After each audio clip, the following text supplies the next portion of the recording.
Good afternoon, everyone. I just have a few items at the top here to pass on, and then I'd be happy to take your questions. So getting started right at the top, as you probably have seen, the Department of State's mission in Sudan is evolving, which means that the Department of Defense and U.S. Africa's command support to the mission will also change. We will make decisions about how and when to move U.S. forces when the conditions are right to do so. And while I don't have any specific announcements to make right now, we are still prepared to support if asked. Being responsive and having the ability to surge capacity and capability when it is needed is a key tenet of military readiness. In the AFRICOM area of responsibility, the U.S. military routinely coordinates with the Department of State and our ambassadors in Africa, and we will continue to be engaged as the situation evolves. Yesterday, the Secretary hosted President Marcos of the Philippines. They discussed the remarkable strides the U.S. and the Philippines have made to expand and modernize bilateral defense cooperation, including an increased tempo of combined maritime activities.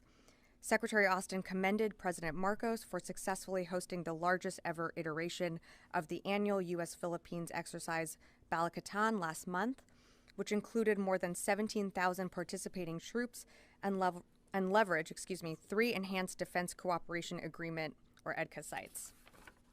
In addition, Secretary Austin and President Marcos discussed plans to operationalize the 4 new EDCA sites, and these sites will enable combined training exercises and other cooperative activities, including to support the U.S. and Philippines Armed Forces maritime security, maritime domain awareness, and humanitarian assistance and disaster relief capabilities. Also yesterday, the department announced the 37th presidential drawdown in security assistance to meet Ukraine's critical security and defense needs. The package included additional ammunition for U.S.-provided HIMARS, additional howitzers, artillery and mortar rounds, and anti-armor capabilities. And last, switching gears, U.S. Sixth Fleet and Naval Striking and Support Forces NATO will kick off the biennial exercise Formidable Shield 2023 next week. The exercise will take place from May 8th to 26th, and it involves 13 NATO allied and partner nations, more than 20 ships, and 35 aircraft. This long-planned exercise encompasses live-fire rehearsal events in a multi-domain environment against subsonic, supersonic, and ballistic targets. This 3-week exercise demonstrates the unprecedented cohesion of the NATO alliance, our unmatched capacity and capability, and our combined commitment to deterrence and defense of the Euro-Atlantic area and the High North. And with that, I'd be happy to take your questions. Start off with Lita. Thank you. Yeah. A quick Sudan question and then border. At this point, are there any additional ship transits planned by the U.S. out of Sudan currently? So right now, the Brunswick continues to operate near the port of Sudan and is currently transporting approximately 200 people over to Jeddah. Our force posture remains the same and hasn't changed. So the ships that were on their way that we had announced at the, I believe last week, are continuing to make their way. Right, but do you expect this is the last transit, or would they be? Or do you have plans for more? As of right now, I have nothing more to announce. Our force posture just hasn't changed on that front. And on the border, do you have any additional details at this point on the border deployment? How many Marines, how many Army, what states do you expect them to be deployed to, and where do you expect they will be coming from? Sure. Great question, Lita. And I'm sorry, this will be a wholly unsatisfying answer for you. I would refer you to the services for that, for their numbers of where they're pulling their units from to go to the southwest border. We are anticipating an initial arrival around May 10th, but I would refer you to the services for more information on that. Just for the record, could you tell the services? Okay, go ahead. Sure. Yes. Don't have the answers, which is why I was asking They just say Yep, I will. I'm happy to do that. I believe they're also in the process of notifying those units, and that is, of course, they're doing that on their own timeline. But I'd be happy to circle up with them as well. Great. Yeah, Natasha. Can I hand you this, Roger? Sorry, one second. Thanks. Just one on the drone attacks on the Kremlin. Has the secretary spoken to his Ukrainian counterpart about that specific incident, and or have Ukrainian military officials been in touch with Pentagon officials about it? And one follow-up. Yeah, sure. I don't have any conversations to read out that the Secretary has made. I'm not aware of any calls that he's made to Minister Reznikov today. And then can you give us an update on the balloon that was spotted over Hawaii? Where is that right now? Have there been any other balloons that have been spotted in recent days or weeks? So no, in terms of any other balloons or unidentified objects, I don't have anything to announce today of anything that's been spotted. In terms of the location of the balloon, all I can say is it's not near U.S. territory or U.S. airspace, and I just have to leave it at that. Sorry.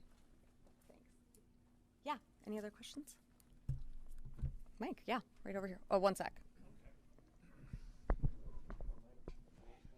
Hello, can you, this drag queen recruiting initiative, is that strictly a Navy project, or are you going to have the other services also get involved? Is there going to be an Army drag queen, Air Force drag queen, that sort of thing? Is it strictly a Navy project? Well, I would say first, and at the top, just looking at this holistically, we are incredibly proud of those who decide to serve, and that's every young American who decides to serve and to take the oath to put their line on the line in defense of our country. Again, the program I believe that you're referring to was the Navy Digital Ambassador Program, which was a pilot outreach effort. It was not a recruiting effort. For more information on that, I would direct you to the Navy. But this pilot program has concluded, and the Navy is evaluating the program and how it exists in the future. Rio. Yeah. Yeah, thank you very much. One question on Japan and South Korea. That last week, the U.S. decided to take additional steps to make extended deterrence to South Korea more credible. So do you assess the U.S. has to take some similar steps for Japan as well, who is also threatened by North Korea's nuclear and missile arsenal? Sure. Well, I don't want to get ahead and get into any hypotheticals, but what I will say is that the alliance between the United States and Japan is stronger than ever. We obviously share common areas of focus and of values, and so when it comes to promoting peace and stability in the Indo-Pacific region, that's something that the U.S. shares with Japan, and we will continue to keep those conversations open and always welcome those regarding our national security, but I just don't have anything to announce. Yeah. Tom. Hi. Wait one sec. Hi, Sabrina. Good afternoon. Thank you. Good afternoon.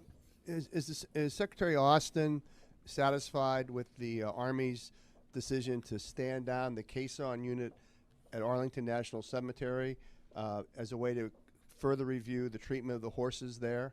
Thanks. So I know what you're referring to. I just don't have more information on that. I'd be happy to take that question and get back to you and provide you an answer at the time. Yeah, no problem. Wow, is everyone just really quiet before the weekend? Yes. Thank you. I had a quick question on Ukraine and Bakhmut. In February, Gazprom, the Russian oil company, was said to have created a private military to assist in Russia's war efforts in Ukraine. And, well, number one, I was wondering if there's any update on that information. And then also this week on May 1st, the Ukrainian land force commander said that assault groups of Wagner and fighters of other private companies are attacking in Bakhmut. And I was wondering if the reference to the private companies was a reference to the Gazprom private military? I'm not aware of a Gazprom private military. I'm not aware of the reports that you're referring to, so I'd have to take a look at that. I'm just not aware of anything. In terms of Bakhmut, I mean, we've seen the Wagner forces continuing to entrench themselves within the east there. Bakhmut remains a contested region, but we've certainly seen an increase in Wagner presence. But in terms of private companies, I'm just not aware of any other additional support that Wagner has, other than Wagner itself being a private, company that works with the Russian military. Travis, you got anything? No? This is going to be a really short briefing if we want it to be today. Sorry? Did I say Friday? I thought it was Friday. No, I mean anything else. I'm happy to take any others. Otherwise, we can make it a really fast briefing today. Yeah, Laura, go for it. have any sense of the timing for when an announcement is going to come on the location of Space Command headquarters? I don't have a timeline on that. I would refer you to Space Command for any additional announcements that they are going to be making, but I just don't have a timeline on that. Oh, we got Tom. I'm going to go to Liz, and then I'll come.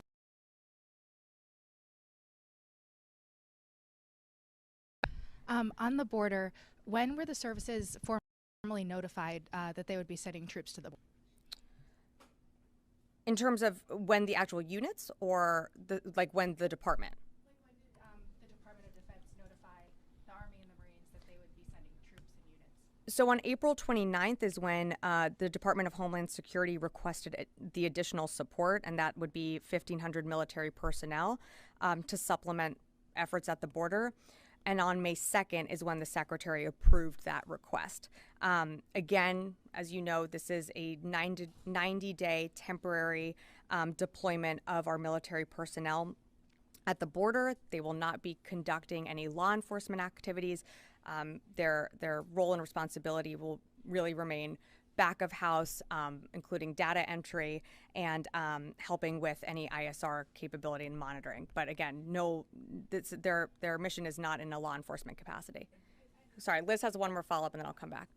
One sec. So they were notified when Secretary Austin signed it. I would say when the Secretary approved the temporary increase is when services started to be notified. But in terms of individual units, I would defer to each service of when that happened. Okay, thank you. Yeah, I'll go to Tom and then come back to Mike. Thanks again, Sabrina. I'm asking this question knowing that it's going to violate. It's calling on you to speculate, calling on you to offer perhaps intelligence matters, and to offer a timetable. I'm asking this on behalf of Mr. Glenn, who clearly is calendar challenged since he thinks this is Friday. This is, however, the month of May, and we were told at one point that we would be going back to the PBR in May, which I think is this month. So if you could possibly speculate when we may be back, we'd be grateful. Thank you. I believe there's a sign outside the PBR that says when we're tentatively scheduled to return. I will just say that our team has done an amazing job creating this space for everyone while we are going through a transition of modernizing and upgrading our press briefing room. I'm expecting the end of May. I don't remember the exact date off the top of my head, and I'm not taking that question. Mike, go ahead. You said the military is not going to have a law enforcement role, but are they going to have any other kind of role where they're actually engaging with the migrants coming over in a support type or helping them out type or anything, or is it, or because I understand there's a difference between law enforcement type, and so is going to be any interaction between them and the migrants at all? So there's not an anticipated interaction between our personnel that are going down and the migrants there. Their responsibilities are strictly back of house, or mainly back of house, or back of warehouse, I should say. They'll be doing data entry and monitoring and helping with surveillance capabilities, but the intention is not for them to be interacting with migrants. For that would be more of a DHS role, and I would refer you to Customs Border Patrol and also DHS just for more specifics on what they do when interacting with migrants. Yeah, Travis. I just wanted to check to make sure that there aren't any outstanding requests from other agencies for military assistance at the border, and whether there's an anticipation that there will be a need for more U.S. troops to go down there. At the moment, I'm not aware of any other requests for DoD support at the border. I mean, it mainly come through DHS, and of course they made that request.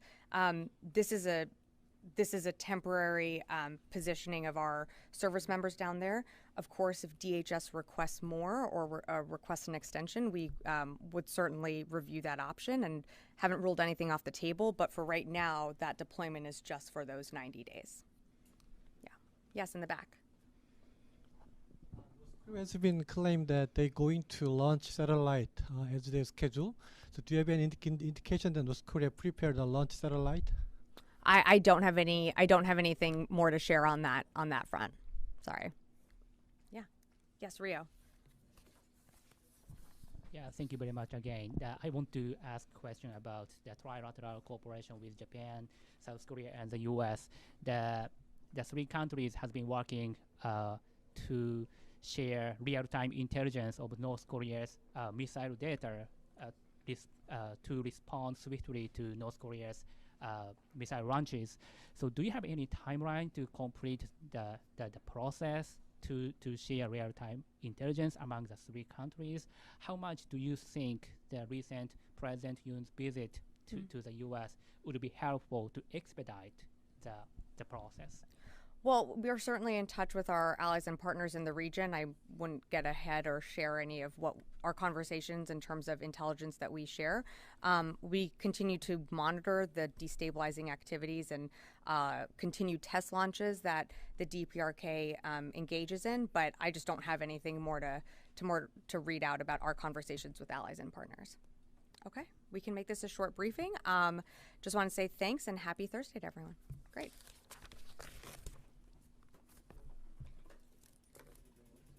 Thanks, Roger.